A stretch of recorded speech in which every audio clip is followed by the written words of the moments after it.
So hey guys, this is Siddharth Jha और आज हम स्टार्ट कर रहे हैं एक्सेल के अपने सीरीज को।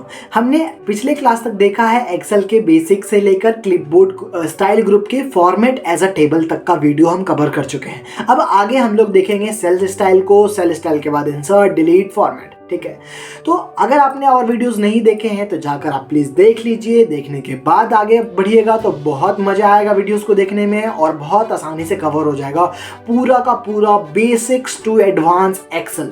ठीक है, अगर कोई भी दिक्कत हो आप कांटेक्ट कर सकते हैं मुझे। आप चैनल के डिस्क्रिप्शन में आपको व्हाट्सअप लिंक मिलेगा और टेलीग्राम लिंक मिलेगा, या कमेंट कर सकते हैं। कमेंट का भी विद इन 1 डेज हम रिप्लाई दे देंगे और मैसेज का भी हम आपको विद इन 1 डे रिप्लाई दे देंगे।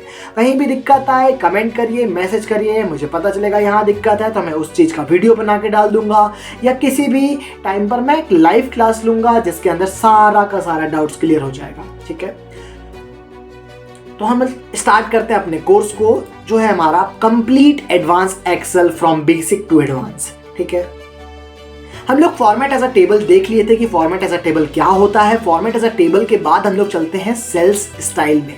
सेल स्टाइल का बेसिक सा काम होता है, ये सेल को स्टाइल करके देता है। सिंपल का आप बताना चाहते हैं वो बैड सेल है, वो गुड सेल है, वो न्यूट्रल सेल है। बस आपको बताना है कि हम इतने पार्ट को कैलकुलेट करके रख चुके हैं, तो सेल स्टाइल में जाइए। वो कैलकुलेशन वाला सेल है, वो चेक वाला सेल है, वो इनपुट सेल है, वो लिंक सेल है, मतलब इससे किसी को लिंक करके रखे हुए हैं। इस सेल के अंदर में नोट लिखा हुआ है, ये है मेरा आउटपुट सेल है, या कोई खराब टेक्स्ट है, वार्निंग टेक्स्ट है, वो बताएगा। आगे हेडिंग बनाना है तो हेडिंग बना सकते हैं। हेडिंग का अलग अलग परसेंटेज पे है, 20% थीम दे सकते हैं, अलग अलग परसेंटेज है यहाँ पर। तो ये सारा चीज़ हम लोग यूज़ कर सकते हैं। आप कॉमा के साथ रख सकते हैं नंबर्स को, कॉमा हटा के रख सकते हैं। करेंसी के साथ रख सकते हैं, करेंसी के साथ 0 हटा सकते हैं। परसेंटेज के फॉर्मेट में नंबर्स को रख सकते हैं। ये सारा काम है। आपको न्यू स्टाइल बनाना है तो आप न्यू स्टाइल बना सकते हैं, 2 स्टाइल को मर्ज कर सकते हैं। तो ये सारा काम है जिसको आपको खुद से देखना, ज़्यादा कुछ भी नहीं है इसमें। एक बार खुद से देखिएगा तो समझ में आ जाएगा सारा पार्ट। अगर कोई डाउट हो तो बताइएगा, फिर हम उसको बता देंगे। ठीक है, आगे चलते हैं हम लोग इंसर्ट डिलीट में। कुछ नहीं, हम यहाँ पे कर्सर रखें। कर्सर रखने के बाद चलते हैं इंसर्ट। इंसर्ट के अंदर है हमारे पास इंसर्ट सेल। क्या करना है हमको? सेल इंसर्ट करना है। क्लिक करिए। कहाँ पूछेगा? राइट में, डाउन में, इंटायर रो या कॉलम। हम कहते हैं राइट में एक इंसर्ट कर दो।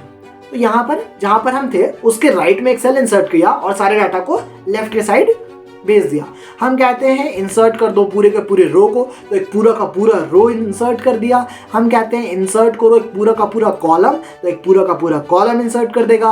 हम कहते हैं पूरा का पूरा सीट इंसर्ट करो, तो सीट 2 आ गया मेरे पास, पूरा का पूरा सीट आ गया। फिर डिलीट करना है, हम उल्टा चलते हैं। पूरा का पूरा सीट डिलीट करना है, पूरा का पूरा सीट डिलीट कर देगा। पूरा का पूरा कॉलम डिलीट करना है, पूरा का पूरा कॉलम डिलीट कर देगा। रो डिलीट करना है, रो डिलीट कर देगा। डिलीट करना है सेल को, जी हाँ सेल को डिलीट करना है। और कहाँ रखेंगे? लेफ्ट वाला डाटा को इस साइड घसकाएगा और सिंपल सा ओके। तो जैसा डाटा था सेम डाटा कर दिया। इसके बाद हमारे पास आता है फॉर्मेट। फॉर्मेट ग्रुप भी बहुत आसान भी है और बहुत इंपॉर्टेंट भी है, इसको ध्यान से देखिएगा। फॉर्मेट में है रो हाइट। ऑटोमेटिकली रो को हाइट कितना देना है वो पूछेगा हमसे। अभी 14.5 है, हम इसको 20 कर देते हैं। तो रो का हाइट जो है वो 20 कर दिया, वो खुद ब खुद इंक्रीज कर दिया। Format auto fit row height, auto fit कर देगा, मतलब जितना ज़रूरत होगा, जितना के अंदर में हमारा टेक्स्ट लिखा होगा उतना ही हाइट देगा। फिर कॉलम विड्थ कितना है? 8 है, हम इसको 15 करते हैं। कॉलम विड्थ को इंक्रीज कर दिया। हम कहते हैं कॉलम विड्थ को क्या करो? ऑटो फिट कंटेंट के साथ कर दो। तो जिस जगह पे मेरा सेल था उसको ऑटो फिट कर दिया, मतलब जितना जगह लेना चाहिए उतना ही जगह लिया है। फिर हम यहीं पर गए और हम यहाँ पे जाने के बाद कहते हैं डिफॉल्ट विड्थ। तो डिफॉल्ट विड्थ हम कहते हैं 15 हम देना चाहते हैं सबको 15 दे दिया, क्योंकि इसको छोड़ के, क्योंकि इसको हम सेपरेटली दिए थे। इसको हम जाकर फिर से इसका डिफॉल्ट विड्थ चेंज करते हैं 15। इसका हम लोग कॉलम विड्थ दे देते हैं 15। हाँ, चेंज कर दिया सबका। तो ये काम है ऑटो फिट कंटेंट का, ऑटो फिट रो का। ठीक है, इसके बाद चलते हैं हाइड करना है। तो हम लोग हाइड कर सकते हैं रो को। हम यहाँ पे गए, सबसे ऊपर में हेडर रो को हम हाइड करना चाहते हैं, हम हाइड कर देते हैं रो को। तो पूरा का पूरा हेडर रो ही गायब कर दिया, पूरा का पूरा 1 वाला जो रो था वो पूरा गायब कर दिया। इसके बाद फिर चलते हैं, हम कहते हैं हाइड करना है किसको? पूरा का पूरा कॉलम। तो पूरा का पूरा कॉलम, F वाला कॉलम पूरा का पूरा हाइड कर दिया। हम कहते हैं हाइड करना है किसको? पूरा का पूरा सीट हाइड करना है। अब क्योंकि मेरे पास और एक सीट नहीं है इसलिए सीट 1 को हाइड नहीं कर रहा था। अब अगर हम हाइड करते हैं सीट को तो वो हाइड कर देगा, ठीक है, क्योंकि मेरे पास एक ही सीट था। हम यहीं पर जाकर उसको अनहाइड करते हैं, सीट अनहाइड करते हैं, सीट 1 लिखा आ गया। फिर हम अनहाइड करते हैं, हम अनहाइड करते हैं कॉलम, तो मेरा कॉलम अनहाइड हो गया। और फिर हम अनहाइड करते हैं अपने रो को, तो मेरा रो अनहाइड हो गया। अगर कभी अनहाइड ना हो तो आप क्या करिएगा, जैसे 1 था तो हम यहाँ से लेके पूरा सेलेक्ट करेंगे फिर अनहाइड करेंगे। इन दोनों के बीच में है तो यहाँ तक पूरा सेलेक्ट करेंगे फिर अनहाइड करेंगे तो वो अनहाइड हो जाएगा, ठीक है। इसके बाद हम लोग चलते हैं रीनेम सीट। अभी सीट का नाम सीट 1 है, हम इसका नाम चेंज कर देते हैं XYZ, तो रीनेम हो गया, सीट XYZ आ गया। फिर फॉर्मेट में जाते हैं, हमको मूव और कॉपी करना है, तो 2 ही तो सीट ही है मेरे पास, हम 3-4 सीट और ले आते हैं, ठीक है। अब हम इसको मूव करना चाहते हैं, XYZ वाला जो सीट है इसको मूव करना चाहते हैं। कहाँ पर मूव करना चाहते हैं, हम सीट 7 के पास रखना चाहते हैं, और ओके। तो जो XYZ सीट है वो 7 के पास आ गया मेरा, ठीक है। फिर हम यहीं पर गए और मूव और कॉपी में मेरे पास क्रिएट कॉपी है, तो हम इसका सीट 4 के पास जो है कॉपी भी बनाना चाहते हैं। तो सेम चीज XYZ के अंदर जो डाटा है वो XYZ 2 के अंदर में भी वही डाटा है, बस वही चीज को कॉपी करके वहां पर रख दिया है, ठीक है। फॉर्मेट, कलर चेंज करना है, मतलब हम उसमें जो कलर दिया हुआ है वो चेंज कर सकते हैं। रेड कलर का मेरा सीट हो जाएगा जो लिखा हुआ है। Format, protect seat, protect seat में जाएंगे, ये हमसे पासवर्ड मांगेगा, हम 1 2 3 एंटर, 1 2 3 एंटर पासवर्ड डाल देंगे। अगर अब हम कुछ भी करना चाहें तो ये हमको परमिशन नहीं देगा, और ऊपर में भी सारा लॉक हो गया है।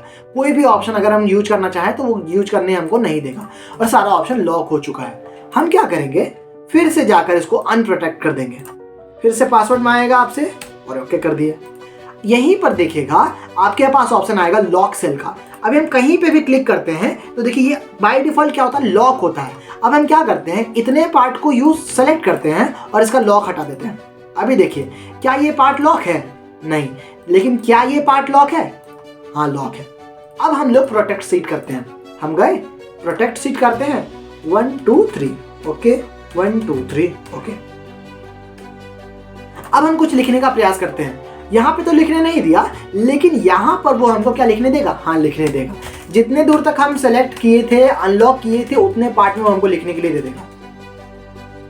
यहाँ तक लिखने देगा, इसके बाद लिखने देगा, नहीं लिखने देगा। या क्या यहाँ पर हमको लिखने के लिए देगा, नहीं लिखने देगा।